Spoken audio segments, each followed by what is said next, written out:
Hi, everyone, and thank you for joining us. For those of you who may not know me, my name is Sam Adams Lanham. I am the Community Engagement Librarian at the Barrington Area Library. So that means that I do programs for the benefit of our local nonprofits and alongside our local nonprofits. So I'm pleased today to be partnering with the League of Women Voters of the Palatine Area, which, again, in addition to serving Palatine, serves a number of communities in the adjacent area. So with that said, I'm going to introduce Joey, who will be our host for today's event. Joey? Great. Good afternoon, and thank you all for attending today's candidate forum featuring the candidates running for Illinois House of Representative District 52. My name is Joey Pribbleshay, and I am the candidate forum coordinator for the League of Women Voters of the Palatine Area, which serves not only Palatine, but several nearby communities with whom we share legislative districts. The League of Women Voters is a nonpartisan political organization that neither supports, opposes, or recommends candidates for office. The League's purpose is to promote responsibility through the informed and active participation of all citizens. Providing this forum enables members of the community to become better informed about the issues facing the community and candidates running for office. We are pleased to offer this service to you. We would like to extend our sincerest thanks to Sam Adams Lanham, the Community Engagement Librarian from the Barrington Area Library, whose help and technology have made today's forum possible. Sam is our co-host, and she will be operating the webinar. During today's presentation, all audience members will be muted. We will not be using the raise hand feature, and the chat will only be open for attendees to report if there are any technical difficulties. All questions for the candidates have been submitted by the audience at the time of registration or from local nonpartisan organizations. Now, I'm pleased to introduce our moderator for today's forum, Jackie McGrath. Jackie is a member of the League of Women Voters of the Palatine Area and lives in Illinois District 51. She is one of the chapter's most experienced moderators, and we appreciate her taking the time to lead the forum today. Thanks, Jackie. Okay, thank you, Joey. Good evening. It's my pleasure to be with you this evening to moderate this candidate forum. As a resident of Illinois House 51, I'm not eligible to vote in this election, so I have been asked to serve as an impartial facilitator for this discussion. Let me take a few minutes to explain the format and the rules of the forum. All of the candidates were contacted by mail, email, and phone, and have agreed to abide by the ground rules provided by the League of Women Voters. They are as follows. Speaker order will be determined prior to the start of the forum. The moderator will rotate this order during the forum. Each candidate will have 2 minutes for their opening statement. Next, each candidate will have 1 minute to answer questions. The moderator will repeat the question if necessary. If needed, a rebuttal may be requested. Each candidate may use a maximum of 2 rebuttals. Rebuttals will be timed and limited to 30 seconds each. At the end, each candidate will have a 1-minute closing statement. This evening's timer is Leslie Parsons. Candidates, you will be given a 30-second and a 15-second warning during the questions, so please quickly complete your thoughts before you see the stop card. The time limits will be enforced out of respect for all candidates. Questions and topics have been solicited from attendees at the time of registration, our website, both candidates' party, and various media platforms to reach as broad an audience as possible. Each question will be answered by both candidates. Questions have been reviewed for clarity, appropriateness, and to avoid duplication by a committee representing a cross-section of League members with varying social and political viewpoints and ideologies. Candidates have also been asked not to interrupt one another.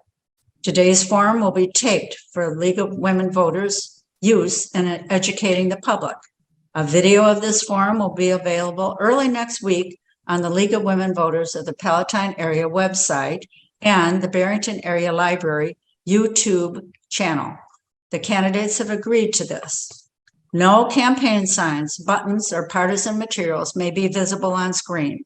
No voice, image, or other duplication of the form may be used by a candidate's representative or campaign in any campaign advertising.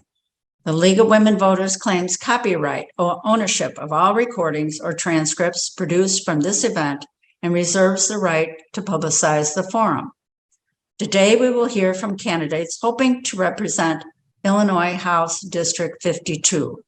With us today and on the ballot are Martin McLaughlin and Mary Morgan. I want to thank you both for your participation. We will begin with your 2-minute opening statements. Candidate McLaughlin will go first. Thank you. First of all, I want to thank the League of Women Voters. Without this forum, it's very difficult for voters and future constituents to understand the positions. So I want to thank the League for what they've done and what they're doing to educate voters on the positions of the candidates. My name is Martin McLaughlin. I've been honored to serve for 1 term as state representative in the 52nd District. I am a business person. This is a public service for me. I am not a politician full-time, and I am a person who believes that small business and our families need to have the government stay off of our back and provide us an opportunity to have low taxes and an environment that our families can stay in Illinois. I'm also someone that believes that we have a problem in the state currently with our cashless bail and crime, and I'm doing everything I possibly can to get the Democrats on the other side of the aisle to understand that is a major concern to our residents. And finally, I'm an advocate for parental controls as it relates to our children, and I am someone that believes that local control should be paramount at all levels as it relates to governance in the state of Illinois. I thank you, and I look forward to the questions this evening. Thank you. And now, Candidate Morgan, you have 2 minutes. Thank you. Thank you to everyone from the League and the library for putting this together for us tonight. I agree it's really hard to knock on every single door and have everybody home. So this is a great forum where we can reach all of the voters. Hi, I'm Mary Morgan. I'm the Democratic candidate for State District 52. I'm a lifelong Illinois resident living in Island Lake on the Lake County side for over 20 years. I'm a baseball mom, I'm a Girl Scout mom, and I've been in Lake County my entire life. I earned my MBA and I worked my way up in the wireless industry. I spent 15 years at Motorola, then another 9 years with a wireless distributor, working with the nation's largest national retailers such as Walmart and Target, responsible for an annual business of over $1 billion. I negotiated complex contracts, built new business programs, and also drove cost avoidance savings worth millions of dollars. As COVID changed the world, I chose to help my community, and I returned to the workplace and took a job with the Wakanda School District in the curriculum office. And as my school board was working to keep everyone safe during COVID, and I saw they were getting attacked for that and trying to keep everyone safe, that's when I decided to answer the call to run for office, to be a positive representative voice for our district. I look to protect women's rights, advocate for gun safety, and support our public schools. I want my children and all of our children to have at least the same, if not more, rights than I have had for my entire life. I promise to be available to all of our residents and provide transparent communications. Thank you for your time. Now let's move on to questions. Remember, you each have 1 minute to answer. We will start with candidate McLaughlin. The first 2 questions will be on crime and criminal justice. The Illinois General Assembly passed expansive legislation last year that included provisions for police body cameras, police use of force, elimination of cash bail, police qualified immunity, and many others. The law has already been amended based on comments from interested parties. What additional changes, if any, would you like to see made to that legislation and why? The Safety Act was passed in January of 2021, 10 minutes before I was sworn into office. I completely opposed the Safety Act on all levels, mainly due to its cashless bail provision. Equity was stated as the reason that we needed to remove cashless bail. As a father of 5 daughters, I don't believe a domestic violence a criminal should be allowed out on bail, whether they are a person that is worth $1 million or has a negative net worth. I don't frankly believe that voters were also voting for that equity portion of the Safety Act. This gives criminals priority over citizens, and I am against it. The amendments have not gone far enough. I would be for a complete repeal of the Safety Act and a redrafting.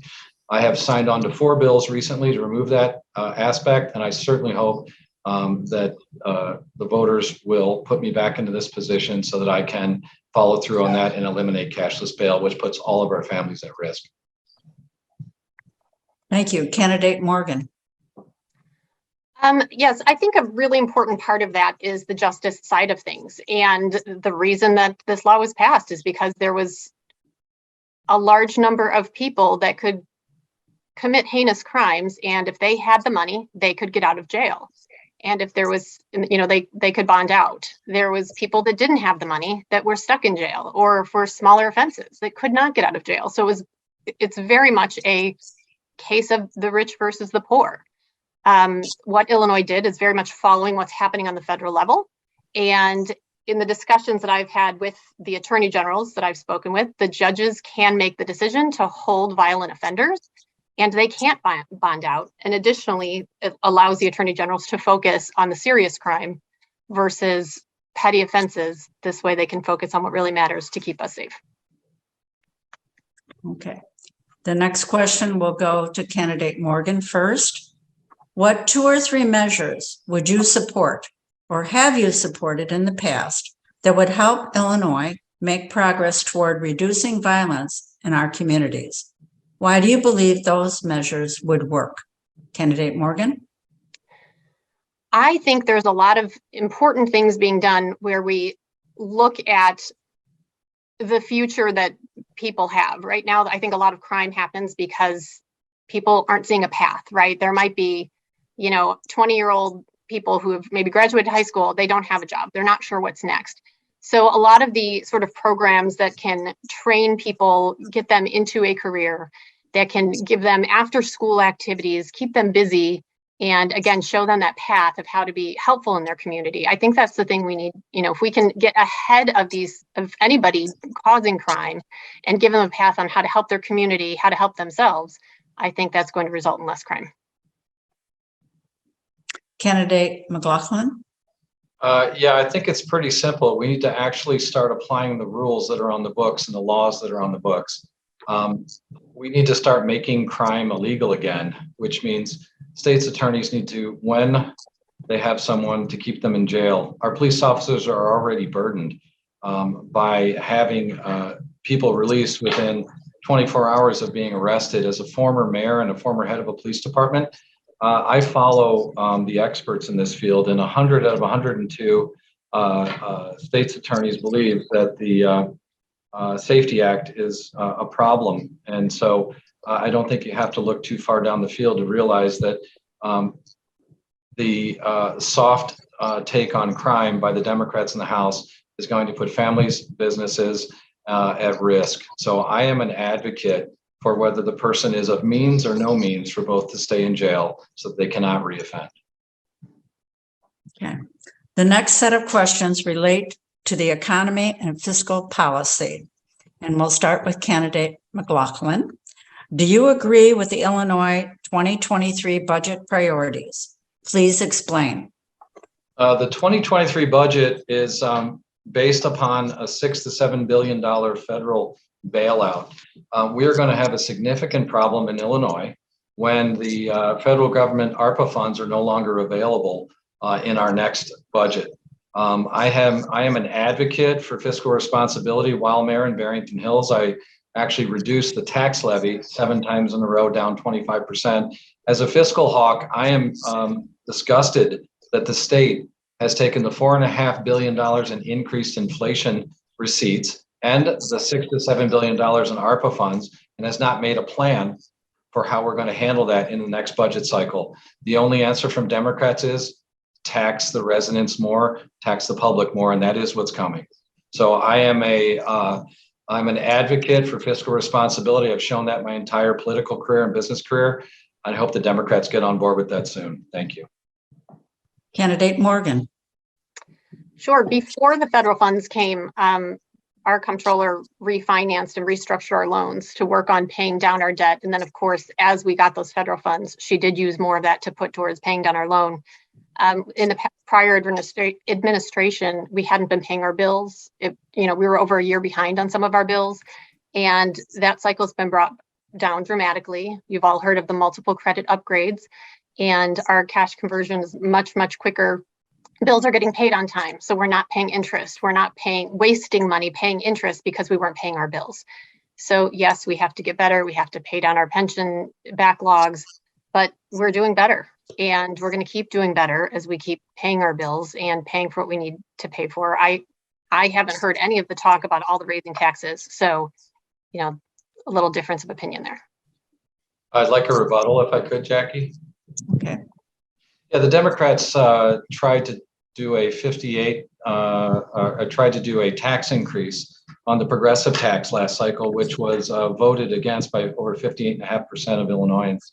The idea that they're not coming to the public to make up the difference is a panacea that doesn't exist. As a person that's worked in the pension industry and understands the credit rating, yes, we've had upgrades, but only because of federal bailout. We are still the worst state in the country and regionally on what our residents have to pay in interest costs, and it needs to end.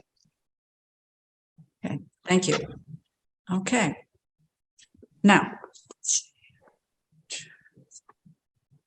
this question goes to candidate McLaughlin.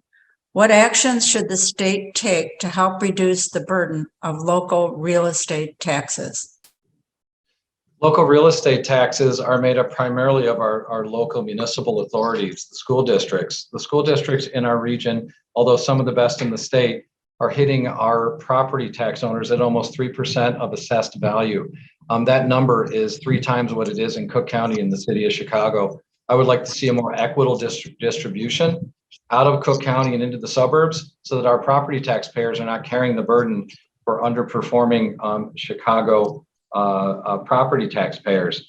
As it relates to what the state can do, the state needs to better allocate those resources into the suburbs. Everyone believes that the suburbs are where the money is, and it's a never-ending resource.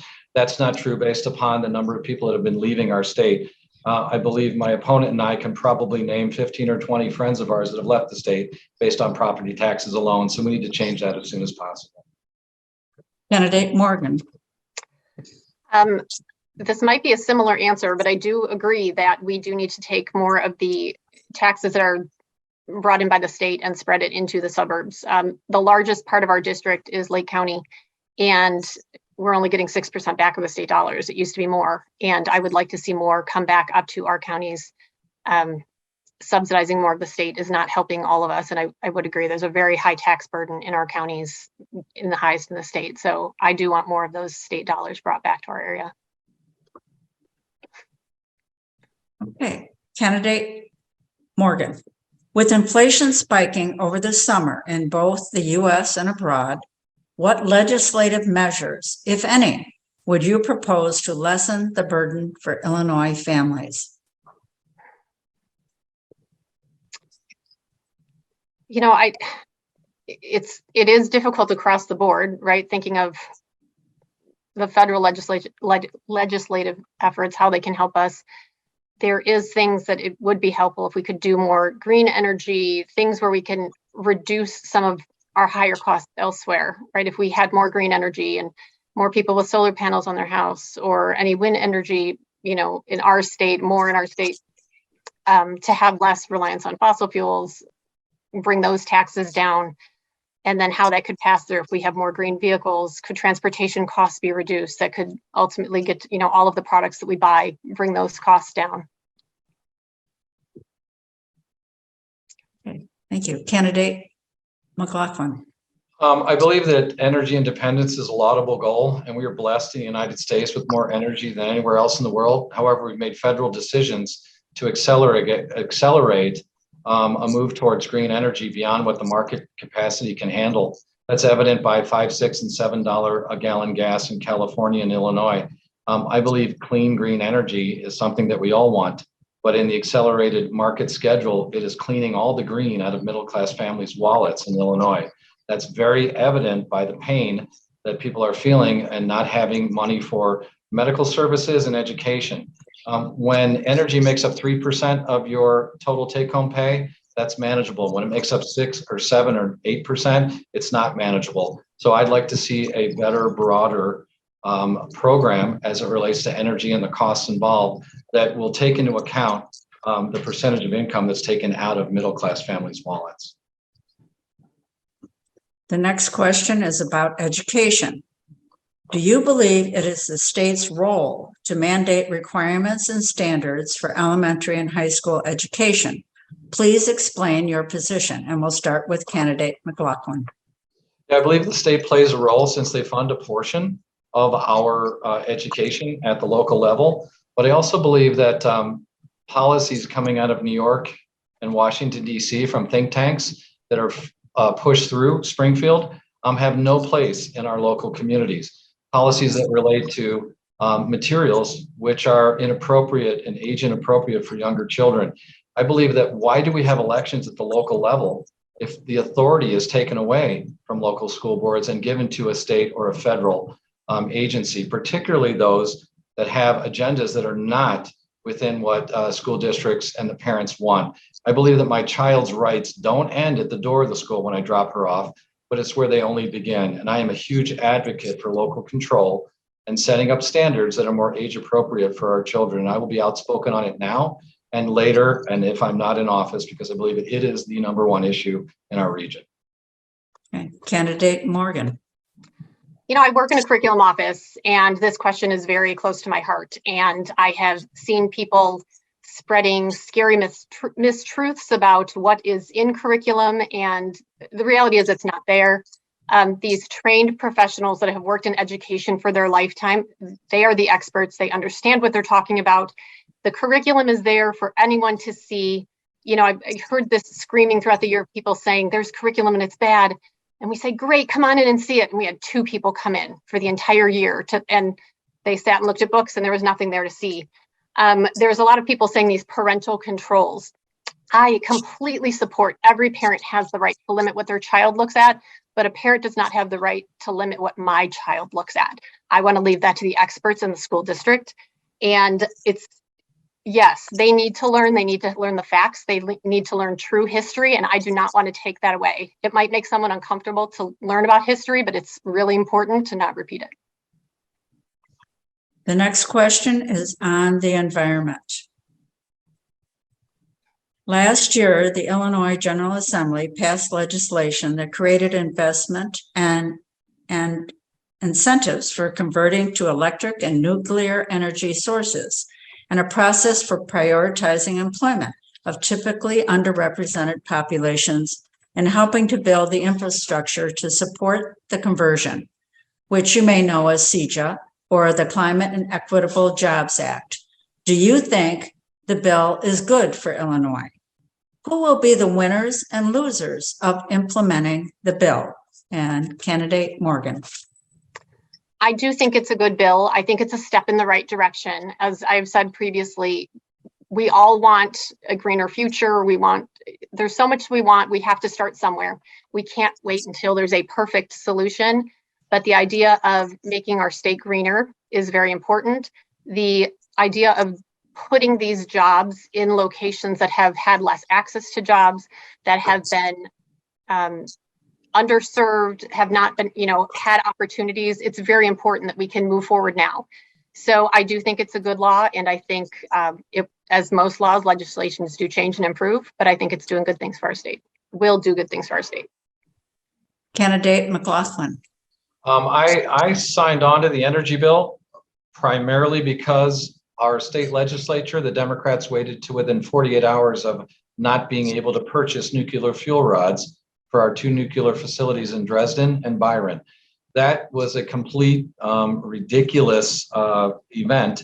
And in that, we ended up having to agree to a number of progressive green energy plans, which don't make any sense and don't cover about a 30 or 40% gap in our fuel needs over the next 5 to 10 years. So I was a person, very few on the Republican side who voted for it, but I voted for it because I wanted to make sure we did not go dark, become California or become Texas as it related to our power grid.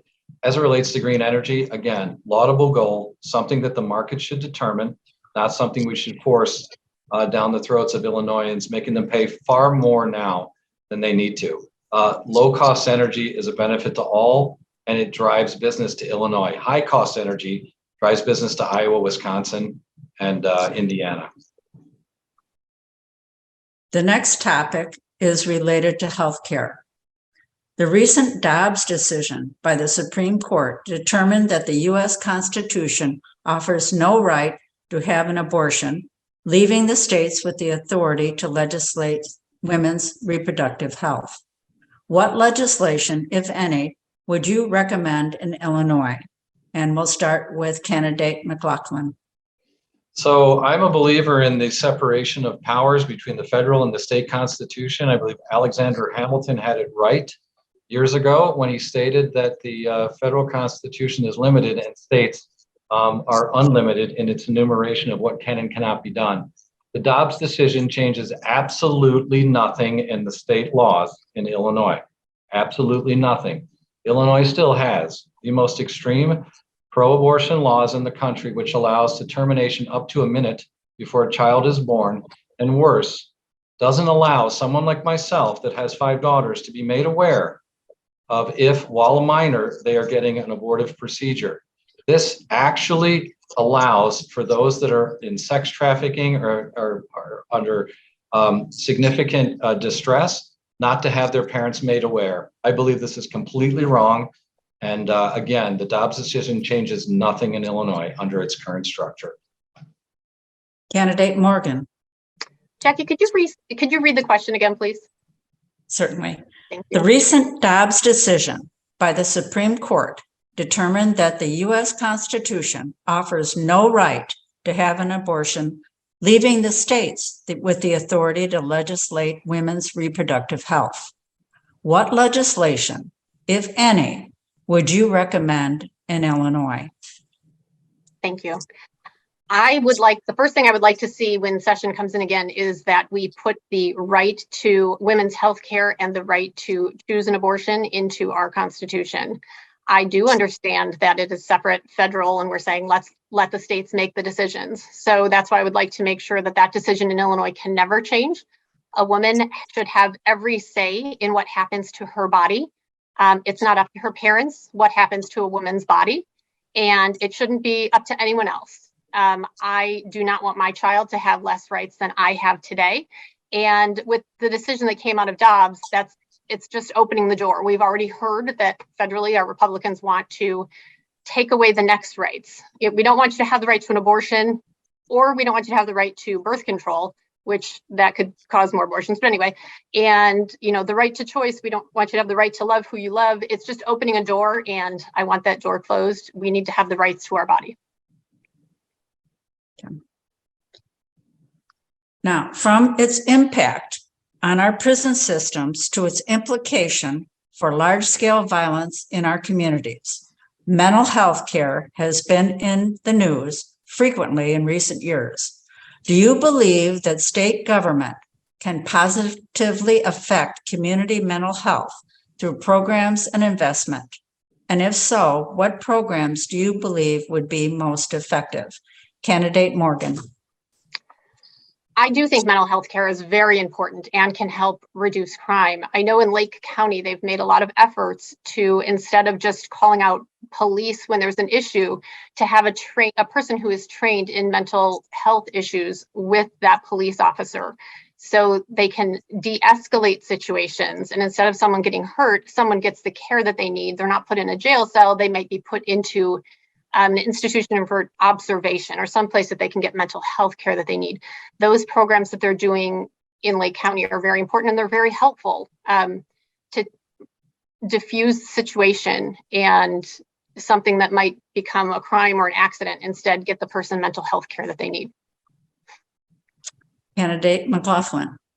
Yeah, I believe that behavioral health at the school, the local police, the county police, and the state police level should be coordinated, and red flag laws need to be strengthened and established. The incident we had in Highland Park, I believe, could have been avoided as it related to behavioral health communication amongst public safety agencies. I think that needs to continue to improve.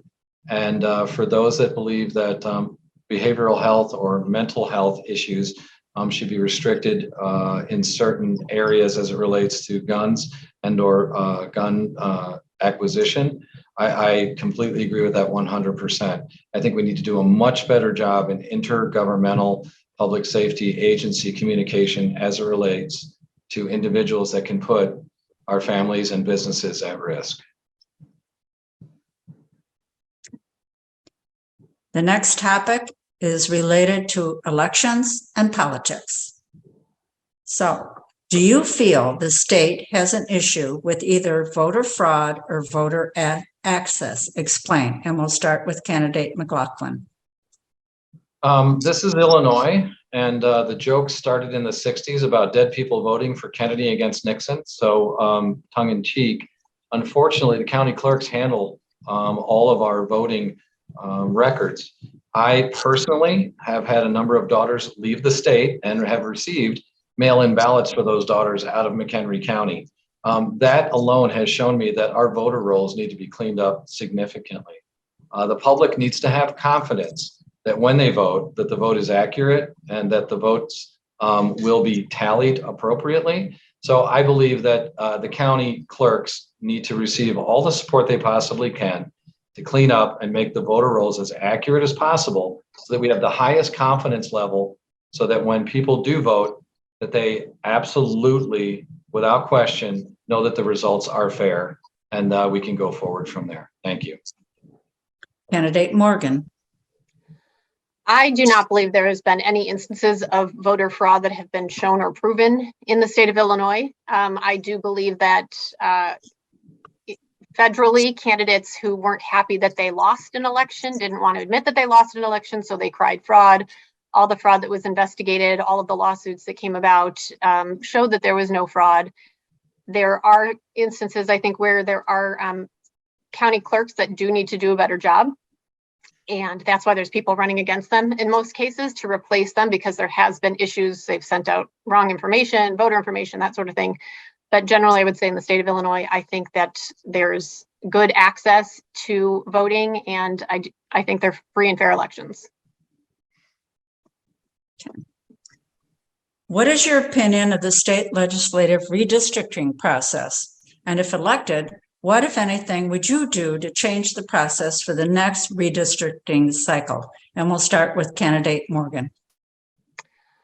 I believe it could be fairer. I have not been involved, but as anybody can look at any map on the federal level or state level, they're extremely gerrymandered, and I'm not a fan of it. I understand parties want to stay in power and trying to stretch their vote and that sort of thing, but it can be done better. I know there's groups of 20-something that what they do for fun is draw fair district maps, different states. They're Illinois people, Wisconsin people, and I'm seeing them, do maps for different states.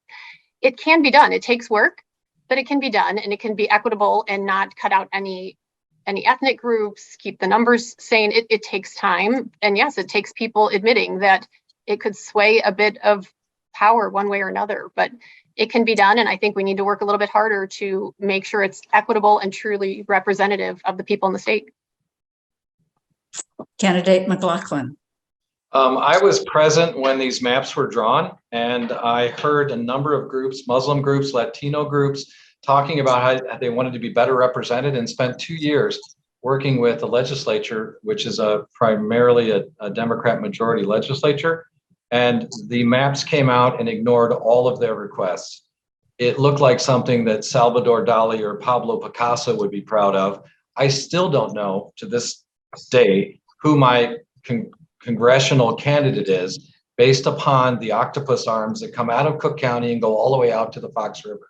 It is completely ridiculous on so many levels. And we were handed that map as legislators to vote on. at about 1:32 in the morning without ever getting a chance to review it or find out how fair or unfair it was.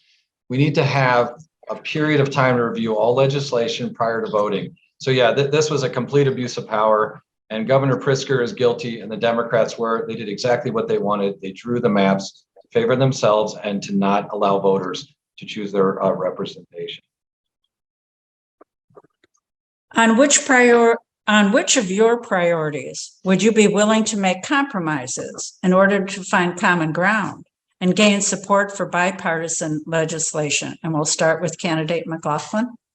So 2 years ago, I had a bill to talk about reducing costs for engineering and construction at all counties. And I had to work with the Democrats on the other side of the aisle and reduce the amount that we were talking about from a spending perspective. I was proud to pass legislation that actually reduced engineering and construction costs by removing 2 steps in the process, which should lower costs moving forward on behalf of all counties, not just Lake, Cook, Kane, and McHenry that the 52nd district serves. Very proud to pass that legislation as a Republican, which is difficult to do in a majority district with Democrats, but I think it shows that I actually will work across the aisle to get things done.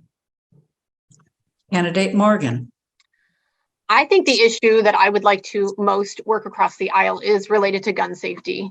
It's a lot of people on the other side want zero rules or don't want any sort of restrictions related to guns. And that's not going to help keep our families and our kids safe. So I would like to have a discussion. What can we do? I think we agree. And actually, Kenneth McLaughlin said, red flag laws need to be strengthened. We don't want anyone with any sort of behavioral issue to have access to a weapon. Okay, we can agree to that on both sides. How do we put something in place to make that as the first step? And then what's the next step? Let's work together, because I truly think everyone believes responsible gun owners should be the only gun owners. So let's get there. I love gun owners. I have them in my family, the responsible ones. I don't want people who will not be responsible to be able to have weapons. I think we can get there, and that's something where we can work together on both sides to keep our community safe. Okay.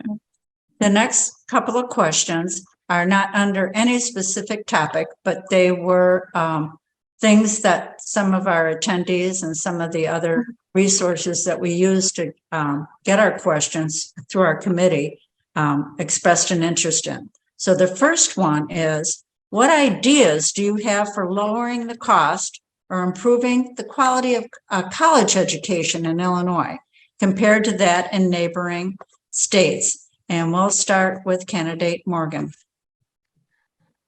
You know, the cost of college has gone up drastically. I think we all know and agree to that, you know, in the past several generations.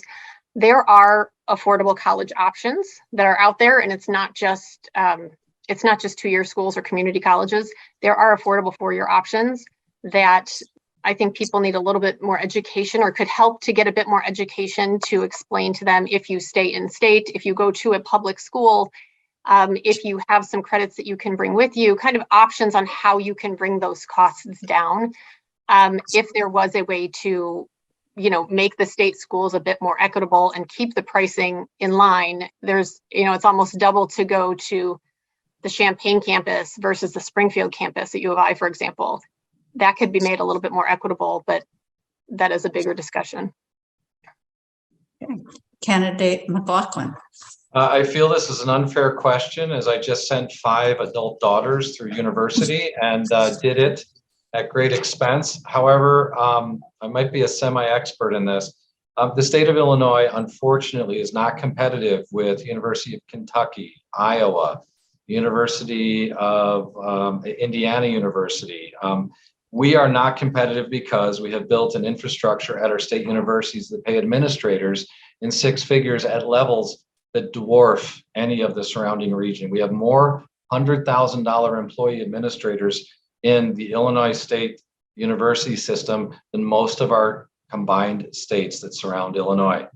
Not shocking that we cannot compete on a cost basis. So we've gotten quite ahead of ourselves, not to mention the pension obligations tied to those high salaries. It needs to change because the people are walking with their feet to other educational opportunities, and then we lose the great workforce to other states that should stay in Illinois. So I believe that we need to change that as soon as possible, and I'd be an advocate for anything that would reduce cost at that level.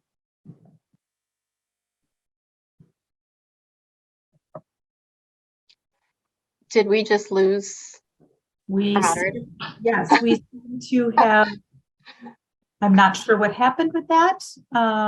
Leslie can nod yes or no if you have a phone number for Jackie, if you can reach out to her, or Joey, if you do. No? I will see if I have a phone number. Okay. We'll apologize to our audience and ask you to hold for just a moment while we get those things taken care of.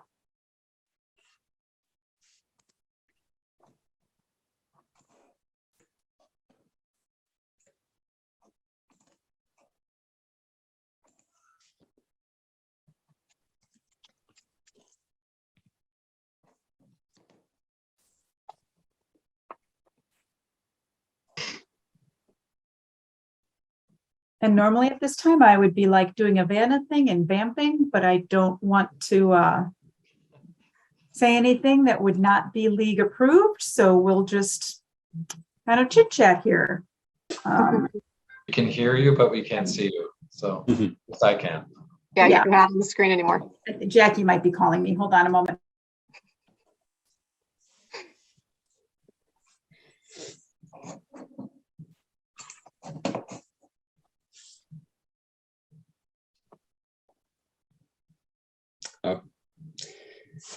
We see our moderator. I think she's Right, she's joining there. shortly. She's not pinned yet, so she's not showing up on screen. Yeah. Yeah, correct. Am I there? We Hey, can hear Jackie, you, we but hear we can't you. see you. We You don't can see hear me, yet. but you can't see me. Oh, I can see There me. you are. you are pinned. I can see me. I Was think that we- my computer or what happened? So, Jackie, I think that was yours. We didn't lose anyone else. oh, come on. I tried to call you, Sam. I tried to grab it in time and I missed it. So carry on. Okay. So did you carry on? Did candidate Morgan have an opportunity to address the issue about school education? I think we both, the college costs, I think we both answered and you dropped right as Mr. McLaughlin finished. I did. Okay. So we have one more question and I'm going to get it in. And if I have to go again, you can just go ahead without me. All right. And I apologize. I really don't know what's going on, but you know, technology. All right. Last question. Do you think the state should take any action to improve the financial health of working families in the state and in your district in particular? If so, what is the most impactful action you would take as a legislator to that end? And we'll start with candidate, let's see, candidate McLaughlin. Yeah, I believe that this temporary tax relief that was proposed by the Democrats and agreed to by most everyone in the legislature 3 months before an election is a wonderful campaign gimmick that helps families for a very brief period of time. My question is, if it's such a great idea 3 months before an election, why isn't it a wonderful idea for the next 3 years after an election? So I would be an advocate for gas tax relief, grocery tax relief, property tax relief. I'm a huge advocate of Milton Friedman. I am an advocate for tax reduction for any reason at any time, at any moment. I believe the state of Illinois has destroyed our business opportunity, has destroyed families by overtaxation. So I believe that the temporary tax should be made permanent. I would be happy to join with any Democrats that feel the same way moving forward. Okay, candidate Morgan. I understand during the time of COVID, it made sense, I think, to reduce some of the taxes, but I don't think the short terms are what we need to do. Let's not cause a shortfall elsewhere to give very temporary relief. If I agree, if it makes sense, if we think we can do without some of these funds across multiple taxing areas, let's choose one such as grocery. Everyone has to eat. So if we think that we can be without some of these funds, I'd prefer to just do a permanent reduction somewhere in a food tax. Everybody needs food, right? Not everyone is driving a car, for example. So the gas tax might not be across the board. But I don't really like when there's short-term taxes and then they come right back, and then it might be even worse than it was originally. All right. So time now requires that we now move to closing statements, correct? Because I kind of got a little bit, time now requires that we now move to closing statements. Candidates, you will have 1 minute, and we will begin with candidate Morgan. Just to the league, thank you again for having us in this forum this evening. I think it's very important, and I know I can't see and speak to everyone who's joined the call and who'll be watching it later, but I appreciate everyone taking their time to learn about us.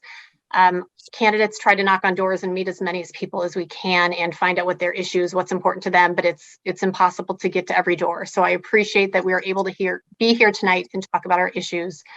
I worked in the business world for 25 years, and then I've moved into the education space. And I feel I'm quite representative of the people in our area, a working mom, 2 people working to raise a family with 2 more kids in Northern Illinois. And this is what I've done for my entire life. I'm just like everybody else here. So I do want to protect everyone's choice, their autonomy over their own body, and keep their families safe from gun violence. And I would appreciate everyone's support. Mary Morgan, District 52, when you vote on November 8th. Thanks. Candidate McLaughlin. I want to thank the League of Women Voters again for the forum to make sure that the public is aware of the differences between the candidates. I want to thank candidate Morgan for providing her views so that people can understand what the difference between us is, so they can make an educated decision for their families.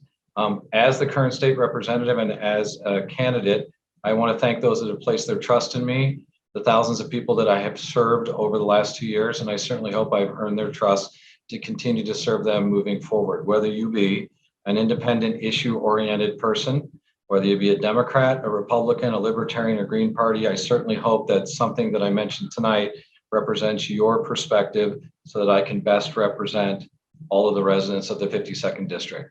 I thank you. I certainly hope to earn your vote on November 8th. And early voting has started now, so please go to the polls. And thank you so much for the forum. Right. Great. So I'll wrap this up. So as we bring this forum to a close, I want to thank both candidates for their participation today. Thank you both very much. We would like to encourage our candidates to recycle their campaign signs. So members of the public can do so as well. You can visit the League of Women Voters Palatine Area website at www.lwvpalatinearea.org for details. If you're not a registered voter, you can find registration information on our website as well. And on behalf of the League of Women Voters and the Barrington Area Library, thank you all for coming. And don't forget, Election Day is Tuesday, November 8th. There's plenty of election information available on the League of Women Voters website. Please participate in our democracy by casting your ballot. Your vote is your voice. Thank you to everyone.